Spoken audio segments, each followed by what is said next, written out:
Principal of management chapter का नाम है। प्रिंसिपल ऑफ मैनेजमेंट का लॉजिक क्या है? प्रिंसिपल का मतलब होता है गाइडलाइन। Principle means guideline. और फंडामेंटल ट्रूथ मतलब जो दुनिया में लोग मानते हैं, इसको फॉलो करते हैं दुनिया में। रूल नहीं है। प्रिंसिपल का मतलब रूल नहीं होता, क्योंकि रूल का मतलब होता है आपको कंपलसरी फॉलो करना पड़ेगा and you can not change according to your situation. पर ये गाइडलाइन है, फंडामेंटल ट्रूथ है, how to run the management, how to do a business. देखो डेफिनेशन भी वही दिया, फंडामेंटल ट्रूथ दैट एक्सप्लेन, क्या बताता है ये ट्रूथ? रिलेशनशिप बिटवीन टू और मोर वेरिएबल्स अंडर गिवन सिचुएशन। अलग अलग सिचुएशन में दो चीजों को कैसे लिंक किया जाएगा, इस बात का लोग कैसे फॉलो करते हैं, दुनिया कैसे फॉलो करता है, वही है फंडामेंटल ट्रूथ। ये कॉज और इफेक्ट का रिलेशनशिप सेट करता है, क्या चीज क्यों हुआ और अगर उसका इम्पैक्ट क्या होगा, तो फिर हम डिसाइड करेंगे कि इसको ठीक कैसे करें या क्या चेंज करें। तो what happened, why and what will be its impact, उसी के रिलेटेड अकॉर्डिंगली मैनेजमेंट एक्शन लेता है या डिसीजन लेता है। तो यही है प्रिंसिपल्स ऑफ मैनेजमेंट। अब पहला क्वेश्चन एकदम आसान, प्रिंसिपल्स का फीचर्स क्या है? तो कुछ कॉमन फीचर्स है जो हम सब जगह बोलते हैं, परवेसिव या यूनिवर्सल, डायनामिक, गोल ओरिएंटेड, यहाँ भी वही बोला है, ये यूनिवर्सल है। तुम इंडिया में भी बिजनेस करो तो भी ये प्रिंसिपल्स एप्लीकेबल होते हैं, अमेरिका में करो तो भी होते हैं, ब्रिटेन में करो तो भी होते हैं, छोटे बिजनेस में करो तो भी होते हैं, बड़े बिजनेस में करो तो भी होते हैं, गवर्नमेंट ऑर्गेनाइजेशन में भी होते हैं, आर्मी में भी होते हैं, हॉस्पिटल में भी, यूनिवर्सिटी में भी, प्राइवेट कंपनी में भी। Everywhere these principles are applicable. इनका यूनिवर्सल सेंस है, मतलब हर जगह का मैनेजमेंट इनको फॉलो करता है। ये डायनामिक है, कीप ऑन चेंजिंग, फ्लेक्सिबल है, तुम अपने हिसाब से इनको एडजस्ट कर सकते, रिजिड नहीं है, कंपलसरी नहीं है कि ऐसे ही फॉलो करना पड़ेगा। तो दे आर डायनामिक, बदलते रहते हैं। 50 साल पहले जैसे बिजनेस का ट्रेडिशन था वैसे आज नहीं है, और आज से 50 साल बाद सेम नहीं होगा। और फ्लेक्सिबल है मतलब you can modify according to your situation and your business. ये ह्यूमन बिहेवियर को इन्फ्लुएंस करते हैं, ये प्रिंसिपल्स आपके बिहेवियर को इन्फ्लुएंस करते हैं। ये सोसाइटी को देख के बनाए गए, that means they are not exact science, they are social. Contingent है माने ये प्रिंसिपल डायरेक्ट इंपैक्ट नहीं करते, ये एग्जैक्टली एप्लीकेबल नहीं होते। ये कंटिंजेंट है मतलब कनेक्टेड टू योर सिचुएशन है। कंटिंजेंट का मतलब क्या होता है? कोई चीज जो चेंज हो according to any other thing. तो यहाँ पर भी प्रिंसिपल्स एप्लीकेबल होंगे according to your situation. Cause and effect का रिलेशनशिप है, कोई चीज क्यों हुआ और उसका क्या इम्पैक्ट होगा, ये प्रिंसिपल वही समझाते हैं। और सारे प्रिंसिपल इक्वली इंपॉर्टेंट है, कोई सा कम इंपॉर्टेंट, कोई सा ज्यादा इंपॉर्टेंट नहीं। Next question is what is the need of principles, ये प्रिंसिपल्स का जरूरत ही क्यों है? अगर ये प्रिंसिपल को तुम अकॉर्डिंगली फॉलो करो, प्रॉपर्ली फॉलो करो, तो तुम्हारा बिजनेस का एफिशिएंसी बढ़ेगा। तुम्हारा मैनेजमेंट का क्या नेचर है, मैनेजमेंट कैसा काम करना चाहिए, एकदम क्लियर रहेगा तुमको if you follow this principle properly. नया मैनेजर जो आएगा उनको ट्रेनिंग देने में इजी होगा, क्योंकि तुम्हारे यहाँ एग्जैक्टली प्रिंसिपल्स फॉलो होते हैं या अकॉर्डिंग टू सिचुएशन थोड़े बहुत चेंज होते हैं। तो तुम नया मैनेजर को ट्रेनिंग दे पाओगे कि we should do like this, पहले से एक गाइडलाइन रेडी रहेगा, कुछ अलग सिखाना नहीं पड़ेगा। रिसर्च में हेल्प करती है और आगे क्या क्या बेटर किया जा सकता है, ये प्रिंसिपल तुमको गाइड करते हैं उसमें। क्योंकि प्रिंसिपल ऐसे बनाया गया है कि जिसमें बिजनेस का भी बेनिफिट हो, एम्प्लॉइज यानी पर्सोनल या स्टाफ का भी बेनिफिट हो, एंड सोसाइटी का भी बेनिफिट। यहाँ पे सोशल गोल भी पूरे होते हैं अगर ये प्रिंसिपल्स को तुम फॉलो करते हो। तुमको थिंकिंग का क्लैरिटी मिलता है, कैसे सोचना चाहिए, क्या करना चाहिए, तुम्हारा नॉलेज बढ़ता है, और तुम्हारा मैनेजमेंट अच्छा काम कर रहा है, खराब काम कर रहा है, तुम इन प्रिंसिपल के बेस पर उसको इवेलुएट भी कर सकते। That means you can check whether you are working properly और नॉट। अब आता है ये प्रिंसिपल्स है कि आप इतना देर से बोले जा रहे हैं प्रिंसिपल ऐसा होना चाहिए, वैसा होना चाहिए, या प्रिंसिपल का ये फायदा है, वो नुकसान है। तो ये प्रिंसिपल्स है क्या? तुम्हारे सिलेबस में 2 राइटर्स का प्रिंसिपल है, F.W. टेलर जो कि अमेरिकन फाउंडिस्ट था, और हेनरी फेयोल। फेयोल के प्रिंसिपल को जनरल प्रिंसिपल कहा जाता है, उसके 14 प्रिंसिपल्स हैं। टेलर के प्रिंसिपल को साइंटिफिक प्रिंसिपल कहा जाता है, क्योंकि इसका प्रिंसिपल लॉजिकल है, इसका प्रिंसिपल साइंस के बेस पे है कि कोई भी चीज मन से मत करो, एक प्रॉपर सिस्टम में करो। इसके प्रिंसिपल को एग्जैक्टली साइंस बोलते हैं, साइंटिफिक प्रिंसिपल बोलते हैं। क्या है इसका principle? Number 1, science not rule of thumb. That means rule of thumb का मतलब होता है ट्रायल एंड एरर या इंट्यूजन पे काम करना। हमको ऐसे लग रहा है कर लेते और हम कर लिए, ये बोलता है ऐसे मत करो। साइंटिफिक एनालिसिस करो, रीजन ढूंढो, जो चीज करने जा रहे हो उसका इम्पैक्ट क्या होगा वो सोचो and then do it. Means scientific study और एनालिसिस करने के बाद कोई चीज को इम्प्लीमेंट करो, कोई प्लानिंग करो। ट्रायल एंड एरर या इंट्यूजन पे काम मत करो। दूसरा बोला harmony not discord. That means employer employ के बीच में ना हार्मोनी होना चाहिए, कंफ्लिक्ट नहीं होना चाहिए, आपस में हर समय टकराव नहीं होना चाहिए, एक दूसरे के प्रति लॉयल हो, डिसिप्लिन होने चाहिए। मैनेजमेंट को भी ऐसे ही सोचना चाहिए कि लेबर लोग का या एम्प्लॉय का कहाँ भला होगा, और एम्प्लॉयज को भी सोचना चाहिए कि ऑर्गेनाइजेशन का कहाँ बेनिफिट होगा। Next principle is maximum not restricted output. हमेशा ये प्लान मत करो कि कम से कम इतना बनना चाहिए, गलत प्लानिंग है। प्लान कि मैक्सिमम कितना बन सकता है, मैक्सिमम आउटपुट कितना हो सकता है, मैक्सिमम काम कितना हो सकता है। कोई भी प्रॉब्लम का सॉल्यूशन है कि तुमको साइज को बड़ा करना पड़ेगा। तुम्हारा प्रॉफिट बढ़ेगा, आउटपुट बढ़ेगा तो प्रॉब्लम अपने आप सॉल्व होगी। Division of work and responsibility, काम का, जिम्मेदारी का डिवीजन प्रॉपर होना चाहिए। एक ही आदमी पे सारा काम सौंप दे, गलत होगा। प्रॉपरली बंटवारा करो, प्लानिंग के साथ, अलग अलग डिपार्टमेंट बनाना। जो right person for the right job है उसको वो काम दो। यहाँ पे डिवीजन ऑफ वर्क मतलब काम का बंटवारा। काम को पहले स्मॉल ग्रुप में डिवाइड करो और फिर अलग अलग लोगों को उसका रिस्पॉन्सिबिलिटी दो। साइंटिफिक सिलेक्शन, जब एम्प्लॉय को चूज करते हो तो साइंटिफिक लॉजिक के साथ चूज करो। इंटरव्यू लो प्रॉपर, वो इस जॉब के लिए अच्छा है कि नहीं, एलिजिबल है कि नहीं, वो सब चेक करके लो। उसको प्रॉपर ट्रेनिंग दो, जो काम करवा रहे हो एग्जैक्टली वो सिखाओ उसको। एंड डेवलपमेंट माने फ्यूचर का, और जो काम कर रहा है वो तो सिखा ही रहे हो ट्रेनिंग में, उसके अलावा और एक्स्ट्रा बातें सिखाओ, उसका भी डेवलपमेंट होना जरूरी है ताकि कभी फ्यूचर में तुमको लगे तो तुम्हारा काम कर सके। जूनियर मैनेजर को सीनियर मैनेजर का काम अगर नहीं सिखाओगे धीरे धीरे तो कभी सीनियर मैनेजर एब्सेंट होगा या छोड़ देगा तो कैसे तुम उसको जूनियर को सीनियर बनाओगे। दैट मीन्स हम लोगों को साइंटिफिक वे में चूज करना चाहिए, ट्रेनिंग देना चाहिए और डेवलपमेंट करना चाहिए। स्टैंडर्ड सेट करना चाहिए, तुम्हारा एक प्रॉपर स्टैंडर्ड होना चाहिए। दिन में 100 पीस पर लेबर बनना ही पड़ेगा, ये स्टैंडर्ड है मेरी कंपनी का कि 100 पीस पर लेबर प्रोडक्शन होना ही पड़ेगा। 2% से ज़्यादा वेस्टेज नहीं होना चाहिए, मिनिमम 20% प्रॉफिट होना ही चाहिए, ये मेरे स्टैंडर्ड। मेरा क्वालिटी का स्टैंडर्ड, मेरा क्वालिटी इस लेवल से कम नहीं होगा। जैसे एप्पल अपना एक क्वालिटी स्टैंडर्ड सेट किया है, हर कंपनी अपना एक क्वालिटी स्टैंडर्ड सेट करते हैं। आई एम नॉट सेइंग कि सबसे बेस्ट वाला, according to your company you should decide कि तुम्हारा स्टैंडर्ड क्या हो। अब माइक्रोमैक्स और एप्पल का स्टैंडर्ड सेम नहीं हो सकता, बट दोनों अपना अपना एक बेंचमार्क, एक टारगेट सेट किए। तुम एग्जाम में एक टारगेट सेट करते हो ना, मिनिमम 90 आना चाहिए, मिनिमम 85 आना चाहिए, वो बात होगा। मेंटल रिवोल्यूशन माने next last principle is mental revolution. That means Taylor बोलता है कि तुम्हारे वर्कर का एटीट्यूड पॉजिटिव होना चाहिए काम के लिए, कंपनी के टूवर्ड्स। एम्प्लॉय को ये लगना चाहिए कि कंपनी हमारा फायदा चाहता है, हम भी कंपनी का फायदा करें। तो साइंटिफिक मैनेजमेंट का मेन ऑब्जेक्टिव है कि प्रोडक्टिविटी बढ़े, कॉस्ट कम से कम हो और क्वालिटी ऑफ आउटपुट बेटर। ये 3 मेन गोल के साथ ये प्रिंसिपल्स लिखा गया। कुछ वर्कर को इस पे ऑब्जेक्शंस है, बोले बहुत ज्यादा ओवरबर्डन है। कई बार कंपनी इतना हाई स्टैंडर्ड सेट कर देता है, उतना प्रोडक्शन एक दिन में पॉसिबल ही नहीं, बहुत ज्यादा परफॉर्मेंस का स्टैंडर्ड है यहाँ। और ये लेबर लोग का यूनिटी तोड़ता है, क्योंकि ये ज्यादा ज्ञान लेबर लोग को दे रहा है, मैनेजमेंट को कम। यहाँ पे एक और प्रिंसिपल आगे आएगा, differential piece rate.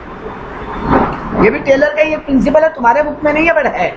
Differential piece rate माने ये टेलर का टेक्निक है कोई वर्कर 100 पीस बना रहा है, उसको पर पीस 5 रुपया दो, लेकिन कोई वर्कर अगर 200 पीस बना रहा है उसको पर पीस 8 रुपया दो, तो ये वर्कर लोगों में यूनिटी को ब्रेक करेगा। साइंटिफिक मैनेजमेंट का एडवांटेज क्या है? कंपनी को क्या फायदा है? प्रोडक्टिविटी ज़्यादा होगा, कॉस्ट कम होगा, रिसोर्स का बेटर यूटिलाइजेशन होगा, क्वालिटी बेटर होगा। एम्प्लॉइज को क्या बेनिफिट है? वर्किंग कंडीशन अच्छा होगा, हाई अर्निंग होगा और स्किल एंड ट्रेनिंग बेटर होगा। सोसाइटी का क्या फायदा है? स्टैंडर्ड ऑफ लिविंग इंप्रूव होगा, एम्प्लॉयर एम्प्लॉय का रिलेशनशिप अच्छा होगा अगर ये प्रिंसिपल फॉलो होता है तो, नया नया वर्किंग मेथड आएगा और देश का इनकम बढ़ेगा। ये था टेलर का प्रिंसिपल, उसका फायदा नुकसान। Now coming to Fayol's principles of management. Fayol के प्रिंसिपल को जनरल प्रिंसिपल कहा जाता है। Fayol's principle are general principle, Taylor's principle are scientific principle. Henri Fayol नाम का आदमी था, फ्रेंच था, वो अमेरिकन था, ये फ्रेंच था। ये भी कुछ प्रिंसिपल और गाइडलाइन दिया। इसके 14 प्रिंसिपल है, एफ से फेयर, एफ से 14, तो फेयर के 14 प्रिंसिपल्स। इसका प्रिंसिपल्स क्या था उसी पे आते हैं डायरेक्ट, ये पार्ट काम का नहीं है। प्रिंसिपल्स ऑफ मैनेजमेंट, पहला प्रिंसिपल बोलता है डिवीजन ऑफ वर्क।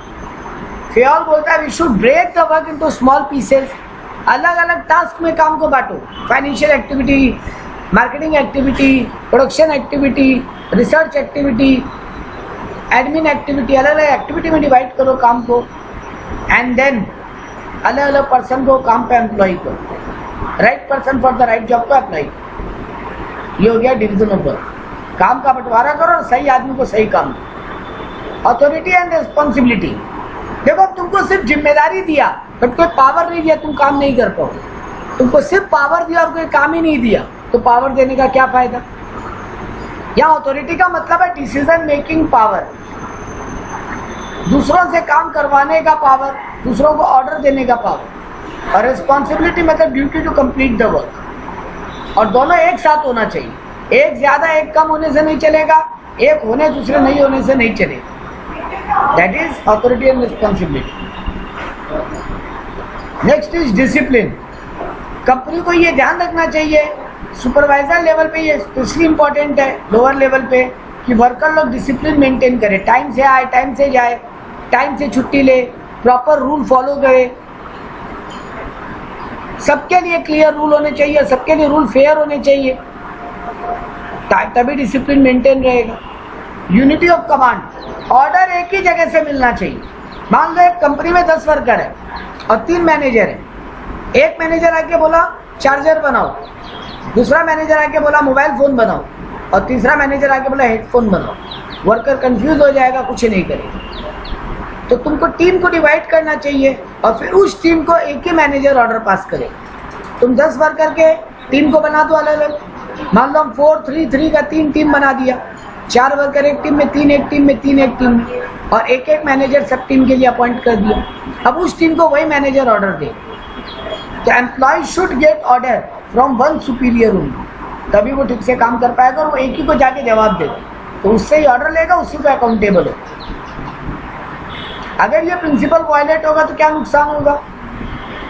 काम का ओवरलैपिंग होगा, कंफ्यूजन होगा, काम डुप्लीकेट होगा, डबल हो जाएगा कोई काम, लॉयल्टी नहीं रहेगा, कोई रिस्पॉन्सिबिलिटी नहीं लेगा, सब बोलेगा वो बोला था, वो बोला था, वो बोला था। जब गलती होगा तो कोई अपना जिम्मेदारी नहीं लेगा, और सुपीरियर को कोई रिस्पेक्ट ही नहीं करेगा। कोई भी आके कुछ भी बोल रहा है, वर्कर लोग फिर धीरे धीरे रेस्पेक्ट नहीं करता। Next principle is unity of direction. यहाँ डायरेक्शन का मतलब है गोल। कंपनी का एक गोल होना चाहिए। इस बार मेरा गोल है 20% सेल बढ़ाना, तो फिर मार्केटिंग डिपार्टमेंट का भी उसी गोल को फॉलो करते हुए काम होना चाहिए। मार्केटिंग डिपार्टमेंट भी उसी गोल की तरफ जाएगा कि सेल कैसे बढ़ाएं। प्रोडक्शन डिपार्टमेंट भी यही टारगेट करेगा कि ज़्यादा से ज़्यादा बनाए ताकि सेल बढ़े। फाइनेंस डिपार्टमेंट भी वैसे ही प्लानिंग करेगा। तो सबका गोल एक होना चाहिए। All the department should move in one direction और वन गोल।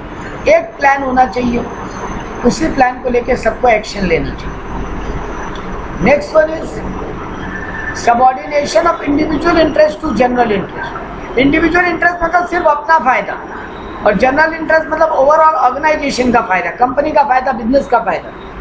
तो वर्कर्स को, एम्प्लॉइज को, मैनेजमेंट को अपना अपना फायदा नहीं देखना चाहिए, ओवरऑल ऑर्गेनाइजेशन का गोल देखना चाहिए। तो ओवरऑल ऑर्गेनाइजेशन का बेनिफिट होगा तो अपने आप इंडिविजुअल बेनिफिट भी मिल ही जाएगा। तो कंपनी के एम्प्लॉइज को, मैनेजमेंट को एक म्यूचुअल एग्रीमेंट करना चाहिए और कॉमन गोल पे काम करना चाहिए। रेम्यूनरेशन, फेयर रेम्यूनरेशन मिले और रीजनेबल मिले। देखो रेम्यूनरेशन बहुत कम हो रहा तो भी गलत, एम्प्लॉय के साथ गलत हो जाएगा। रेम्यूनरेशन बहुत ज़्यादा होगा तो कंपनी का नुकसान होगा, धीरे धीरे बिजनेस बर्बाद हो जाएगा। तो फेयर और रीजनेबल होना चाहिए, दोनों को सेटिस्फाई करें, एम्प्लॉय को भी और एम्प्लॉयर को भी। रेम्यूनरेशन ऐसा होना चाहिए। सेंट्रलाइजेशन, यहाँ पे एक ही वर्ड नहीं है, सेंट्रलाइजेशन एंड डिसेंट्रलाइजेशन दो वर्ड है। दैट मीन्स कुछ चीजें ऐसी होनी चाहिए जो डिसीजन सिर्फ टॉप मैनेजमेंट लेगा and there should be certain decision which will be taken by lower और middle management। डिसीजन मेकिंग को, प्लानिंग को बंटवारा कर दो, कंट्रोल का बंटवारा, कुछ कंट्रोल सिर्फ टॉप मैनेजमेंट के पास हो और कुछ कंट्रोल लोअर मैनेजमेंट के पास हो। That is centralisation and decentralisation. Scalar chain, एक चेन में काम होना चाहिए। क्या तुम अपने स्कूल में डायरेक्ट जाके चेयरमैन को कंप्लेन कर सकते हो? नहीं। डायरेक्ट प्रिंसिपल रूम में एंटर कर सकते हो? नहीं। तुम अपने क्लास टीचर को बोलोगे, क्लास टीचर प्रॉब्लम नहीं सॉल्व कर पाएगा तो चेयरमैन, प्रिंसिपल मैम को या प्रिंसिपल सर को बोलेगा, वहां नहीं सॉल्व होगा तो बात चेयरमैन तक जाएगा। सिमिलरली चेयरमैन भी क्लासरूम में आके डायरेक्ट स्टूडेंट को ऑर्डर नहीं देगा, चेन में काम होता है। चेयरमैन प्रिंसिपल को बताएगा, प्रिंसिपल क्लास टीचर या सब्जेक्ट टीचर को, और टीचर रूम में आके अनाउंस करेंगे। तो कोई भी काम एक चेन में होना चाहिए, हायर टू लोअर या lower to higher. Chain break करके काम करना सही नहीं।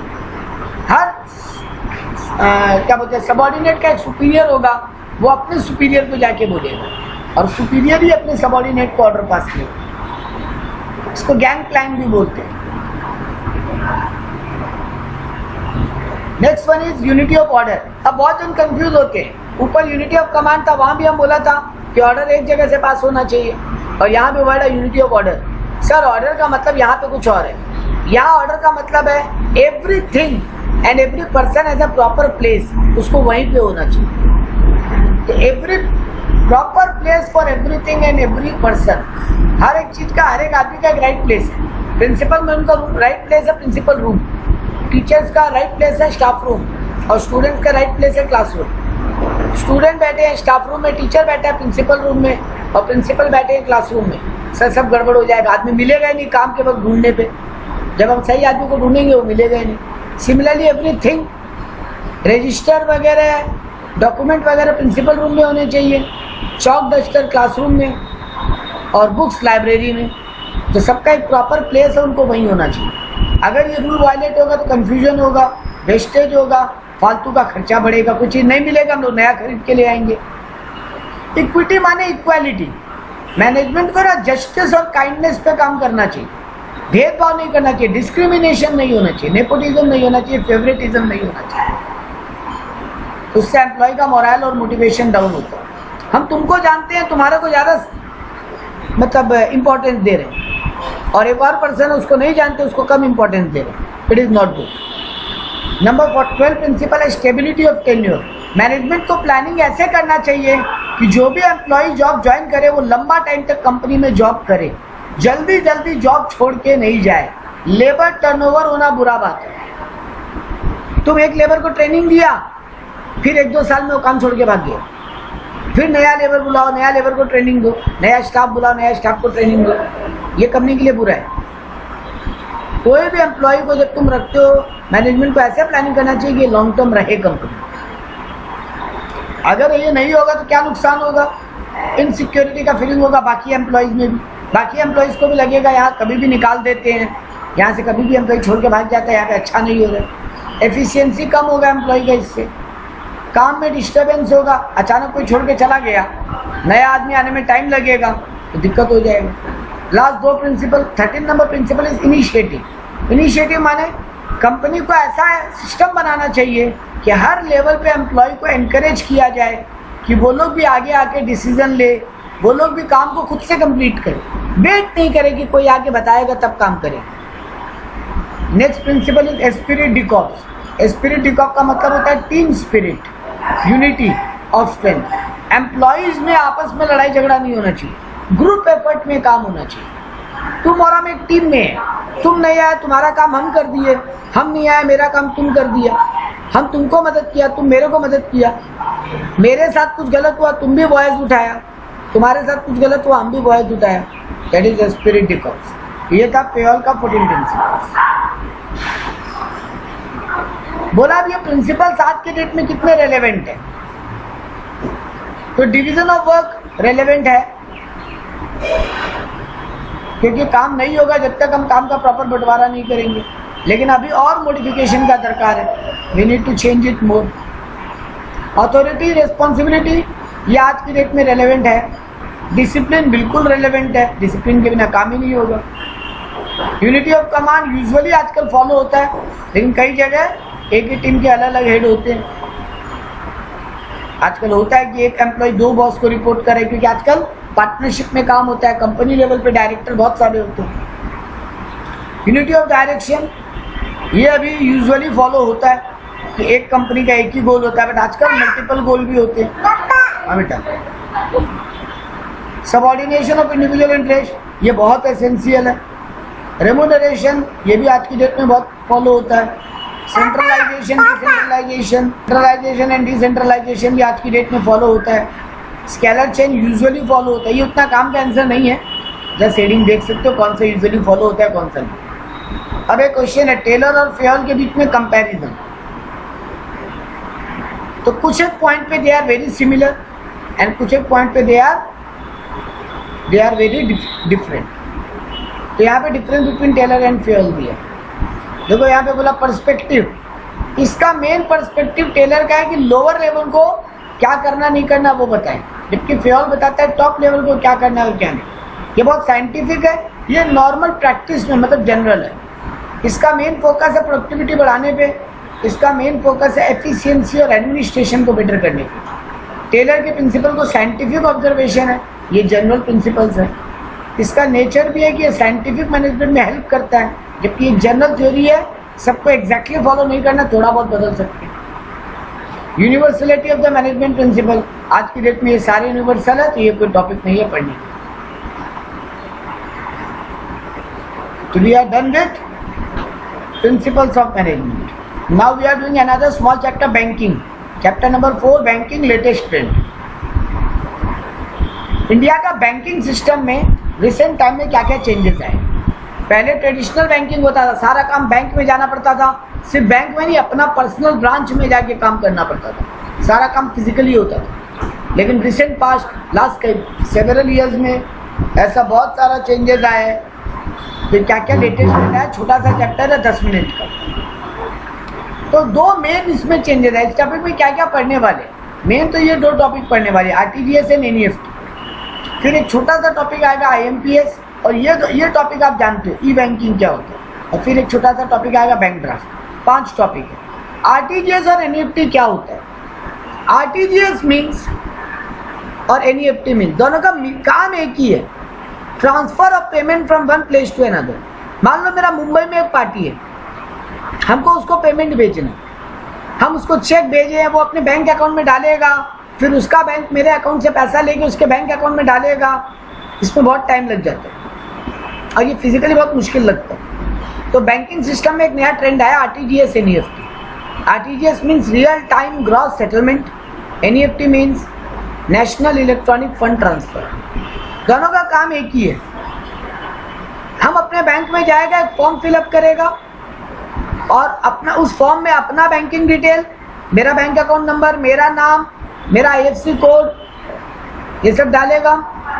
वैसे ही जिस पार्टी को माल पेमेंट भेजना है उसको बोलते हैं बेनिफिशियरी, उसका भी अकाउंट नंबर, उसका नाम, उसका आईएफएससी कोड, ये सब भरेंगे। ये सब भर के हम बैंक में जमा दे देंगे। बैंक अपने कंप्यूटर में एंट्री करेगा और मेरे अकाउंट से पैसा निकल के उस दूसरे वाले बेनिफिशियरी के अकाउंट में पैसा चला जाएगा। That is NEFT RTGS. तो सर दोनों अगर एक है तो डिफरेंट क्या है? 2-3 मेजर डिफरेंट है। आरटीजीएस का फुल फॉर्म देखो, real time gross settlement. Real time माने तुरंत। तुम अगर बैंक में अभी गए, तुम फॉर्म सबमिट किए, तुरंत बैंक तुम्हारा एंट्री करेगा। और ग्रॉस सेटलमेंट माने बैंक और फॉर्म आने का वेट नहीं करेगा कि 5-10 लोग का फॉर्म आ जाए तब एक साथ कर देंगे। तुम पहुंचो तुम्हारा करेगा तो तुरंत करेगा और तुम्हारे इंडिविजुअल का भी करेगा। तो ग्रॉस बेसिस माने इंडिविजुअल सेटलमेंट, 1-to-1 बेसिस, और रियल टाइम माने वेटिंग पीरियड नहीं होगा, नो वेटिंग पीरियड, तुरंत काम होगा। जबकि एनईएफटी में ऐसा नहीं होगा। बैंकिंग का एक आवरली टाइमिंग होता है, 11 बजे, 1 बजे, 3 बजे, 5 बजे। तुम अगर उससे लेट आ रहे हो तो तुम्हारा फॉर्म को जमा ले लिया जाएगा और उसके बाद जब वो टाइम होगा तब बैंक का स्टाफ, कैशियर या जो भी है वो अपने कंप्यूटर में एंट्री करेगा। मतलब तुम अगर 12:30 बजे फॉर्म लेके आए हो तो अभी तुरंत नहीं होगा, फॉर्म जमा दे दो, 1 बजे डायरेक्ट एंट्री होगा। और ये ग्रॉस सेटलमेंट नहीं है, दैट मीन्स बहुत सारा फॉर्म एक साथ आके जमा हो जाएगा बहुत लोगों का, तब उसको प्रोसेसिंग किया जाएगा। और क्या डिफरेंस है? एनईएफटी किसी भी अमाउंट का हो सकता है, आरटीजीएस 2 लाख के नीचे नहीं होता।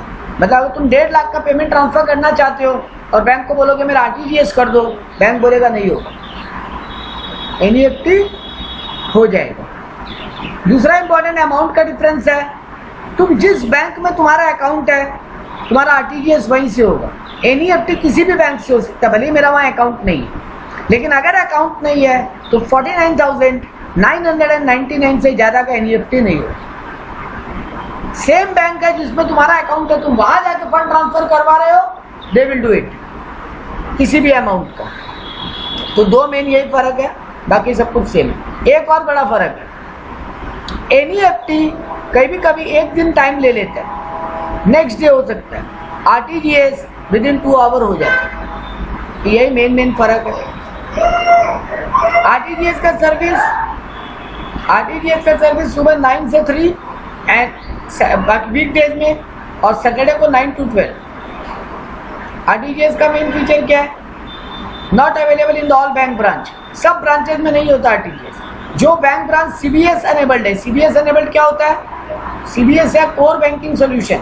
इसका मतलब ये होता है, पहले क्या होता था, मेरा अगर कोई एक पर्टिकुलर ब्रांच, एसबीआई का पर्टिकुलर ब्रांच में अकाउंट है तो हमको वही ब्रांच में जाके काम करना पड़ता था। लेकिन ये सीबीएस सिस्टम आने के बाद ये कंसेप्ट खत्म हो गया। अब अगर मेरा बड़ा बाजार का ब्रांच में अकाउंट है बट हम हावड़ा का ब्रांच से भी ट्रांजेक्शन कर सकते हैं, तो ये सब ब्रांचेज में अवेलेबल नहीं है। उसी ब्रांच में अवेलेबल आरटीजीएस फैसिलिटी जो सीबीएस एनेबल्ड है। आज की डेट में मोटा मोटी सभी सीबीएस एनेबल्ड है। ये इंडिविजुअली प्रोसेस होता है, उसका कोई फिक्स आवर नहीं है, तुम जब जाओगे तब होगा। 2 लाख के नीचे नहीं होता, अपर लिमिट कुछ नहीं है बट लोअर लिमिट है 2 लाख। रिसीविंग और beneficiary must credit the customer account with in 30 minute. तुम्हारे अकाउंट से 30 मिनट में पैसा कट के दूसरे अकाउंट में चला जाएगा। 2 आवर्स बोला था बट अभी 30 मिनट है। एक बार फंड ट्रांसफर हो गया वापस रोक नहीं सकते। एनईएफटी क्या है? ये नेशनल वाइड है। यहां पर भी एक ब्रांच से दूसरा ब्रांच में पैसा ट्रांसफर हो रहा है। इसका दिन में 7 बार पॉसिबल है, सुबह 8 बजे से लेकर रात को 7 बजे तक वीकडेज में, और सैटरडे को 6 टाइम्स इन अ डे, सुबह 8 बजे से लेकर 1 बजे तक। और बैंक का अपना अपना टाइमिंग होता है, वो उतना बजे ही करेगा। इसका फीचर क्या है? ये भी सारा ब्रांच में नहीं होगा, जो ब्रांच एनईएफटी अनेबल्ड है वही होगा। तुम्हारा fund without having any bank account भी तुम ट्रांसफर कर सकते हो, लेकिन उसका लिमिट है 49,999। अगर जिस ब्रांच में तुम्हारा अकाउंट नहीं है वहां से एनईएफटी कर रहे हो। आरटीजीएस फ्री होता है, आरटीजीएस ग्रॉस सेटलमेंट होता है, एनईएफटी बैचेस में होता है, मतलब 5-6 फॉर्म एक साथ आ जाएगा तभी करेंगे। इसका एनईएफटी का जो चार्जेस है, आरटीजीएस का कोई चार्ज नहीं है, एनईएफटी का चार्जेस है 1 लाख तक 5 रुपीज प्लस जीएसटी। अब सर्विस टैक्स मत लिखना, जीएसटी लिखना।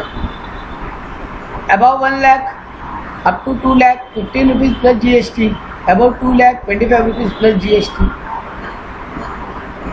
जिसके अकाउंट में पैसा जा रहा है उसको कोई चार्ज नहीं देना है, जिसके अकाउंट से पैसा निकल रहा है उसके अकाउंट से होगा।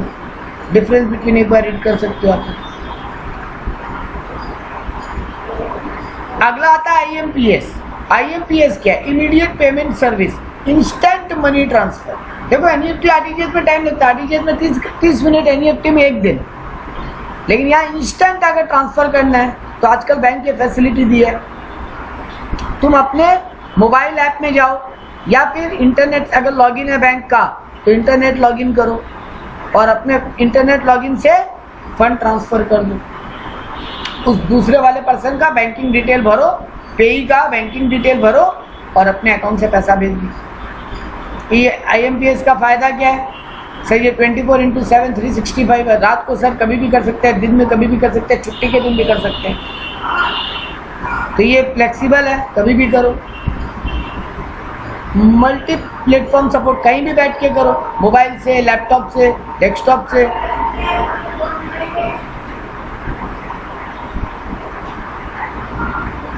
वर्सेटाइल है, तुम IMPS से बहुत कुछ कर सकते हो। ऑनलाइन शॉपिंग, सिर्फ पेमेंट ट्रांसफर का बात नहीं है एक पर्सन से दूसरे पर्सन को, यहाँ ऑनलाइन शॉपिंग, इंश्योरेंस पेमेंट सब होता है। इजी फॉर यूज है, ज़्यादा टेक्निकली कोई टफ नहीं है, बहुत इजी है। Easily money, fast money transfer होता है, बोले ना इंस्टेंट है, तुरंत, मोटा मोटी विदिन एन आवर होता नहीं है, विदिन 2 मिनट में ही हो जाता है। मोबाइल का SMS अलर्ट भी आ जाएगा तो तुम चेक भी कर सकते हो पैसा अकाउंट से कटा है या नहीं। इनएक्सपेंसिव है, बहुत सस्ता है। 2.5 रुपये से लेकर 25 रुपये तक का इसका चार्ज है, तो चार्ज भी बहुत ज़्यादा नहीं। ये देखो चार्ज का लिस्ट दिया, एक बार खाली पढ़ लेना। 10,000 तक 2.5 रुपया प्लस GST, 10,000 से ऊपर 1 लाख तक 5 रुपया प्लस GST, 1 लाख से 2 लाख 15 रुपया, 2 लाख से ऊपर 25 रुपये। लेकिन ये बैंक पॉलिसी के हिसाब से वेरी करते हैं, चार्जेस एग्जैक्टली फिक्स नहीं करते। अगला है ई-बैंकिंग। क्या होता है सर? ई-बैंकिंग हम जानते हैं, हम अपने कंप्यूटर सिस्टम से, PC से या ब्राउज़र से जब बैठ के बैंक ब्रांच को, वेबसाइट को जाते हैं, वहाँ पे लॉगिन ID पासवर्ड रहता है, उसमें एंटर करते हैं और वहाँ से ट्रांजेक्शन करते हैं। इसका फीचर क्या है? फेस टू फेस कम्युनिकेशन नहीं होगा, क्लाइंट कहीं भी बैठ के काम कर पा रहे हैं, बैंक के ऊपर भी प्रेशर कम हो रहा है। लेकिन बैंक और क्लाइंट दोनों के पास प्रॉपर टेक्नोलॉजी होना चाहिए, तभी ये काम होगा। इसका एडवांटेज क्या है? 365 24 आवर्स, कभी भी करो, 365 days 24 hours. Customer can make permitted transaction from residence, घर बैठ के, ऑफिस बैठ के, रास्ते से, कहीं से भी करो। तुम्हारे पास तुम्हारा फाइनेंशियल कंट्रोल रहेगा, डिसिप्लिन, तुम कहीं भी चेक कर सकते हो अपना फंड, पैसा कटते मैसेज आ जाएगा, बैंक में जाके लॉगिन करके चेक कर सकते हो। तुम्हारा सिक्योरिटी रहेगा कि तुम्हारे पास OTP, पासवर्ड सब रहेगा। और जितना ज़्यादा बैंक का ये ई-बैंकिंग सर्विस अच्छा होगा, कस्टमर उतना बैंक से खुश होगा, कस्टमर सेटिस्फाइड होगा, क्योंकि अनलिमिटेड एक्सेस है। बैंक को क्या फायदा है? बैंक को कंपटीशन में एडवांटेज मिलता है। जिस बैंक का जितना अच्छा इंटरनेट फैसिलिटी, उस बैंक के कस्टमर उतने ज़्यादा बढ़ते हैं। बैंक पे कोई प्रेशर नहीं, ब्रांच पे कोई प्रेशर नहीं होगा, सेंट्रलाइज सिस्टम है, अपने आप कंप्यूटर में सब कुछ अपडेट हो जाएगा। हाँ, तुम्हारे पास टेक्नोलॉजी होना चाहिए, इसका बुराई क्या है? ट्रेनिंग, तुमको टेक्नोलॉजी का प्रॉपर यूज आना चाहिए, जैसे मेरे पापा मम्मी नहीं कर पाएंगे। कभी कभी एरर या वायरस या फ्रॉड भी हो जाता है इसमें, ये सब इसका नुकसान है। EFTS क्या होता है? Electronic fund transfer. Money can be transfer from one account to another account. For example, a bank transfer wages salary directly from one company account to another account of employees. होता क्या, सुनना, मेरी एक company है जिसमें 100 employ काम करते हैं, हम सबका एक ही ब्रांच में अकाउंट खोल दिया, मेरे कंपनी का भी अकाउंट वही खोल दिया। बैंक को खाली हमको लिस्ट भेजना पड़ेगा एम्प्लॉय का कितना वेजेस और उसका अकाउंट नंबर क्या है एम्प्लॉय का। बैंक को जैसे ही हम लिस्ट भेजेगा, बैंक 1 मिनट के अंदर मेरे अकाउंट से सबके अकाउंट में पैसा ट्रांसफर कर देगा। इसी को बोलते हैं EFTS सिस्टम। ये बहुत पॉपुलर है बड़ा बड़ा कंपनी में।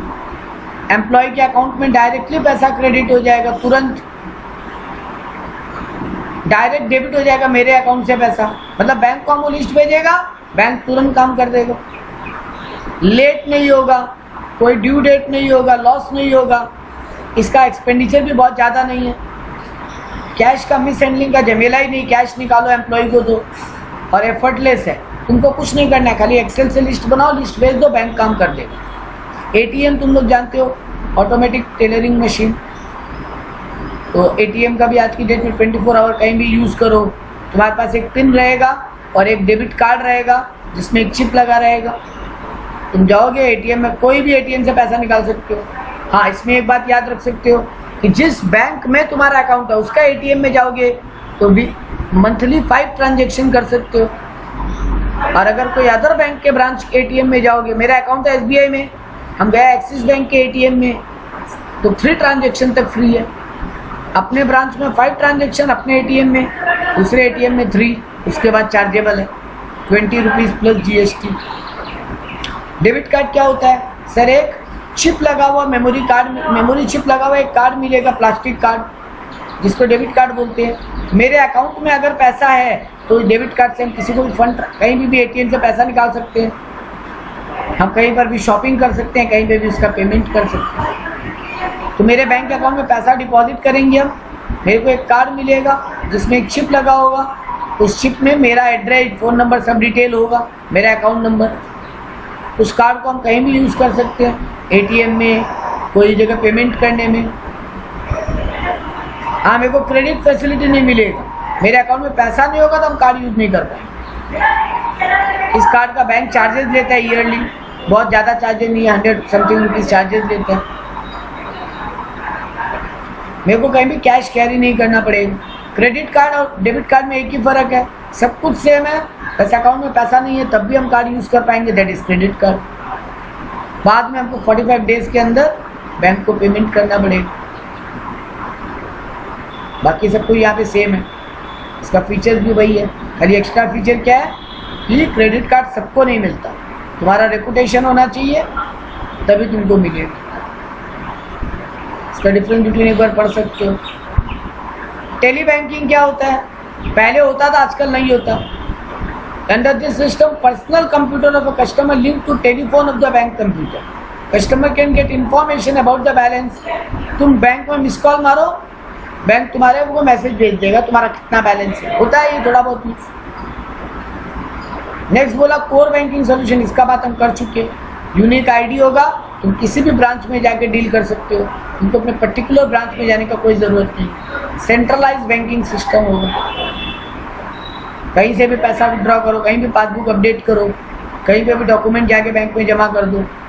मोबाइल बैंकिंग, मोबाइल में तुम्हारा ऐप डाउनलोड होगा, तुम इसके थ्रू ट्रांजेक्शन कर सकते हो। SMS अलर्ट, तुम कुछ भी ट्रांजेक्शन करते हो, तुम्हारे अकाउंट से पैसा कटेगा, तुमको मैसेज आ जाएगा, तो कस्टमर को बैंक जाने का जरूरत ही नहीं है, मिस कॉल मारो मैसेज आ जाता है, पैसा कटेगा अपने आप मैसेज आ जाएगा।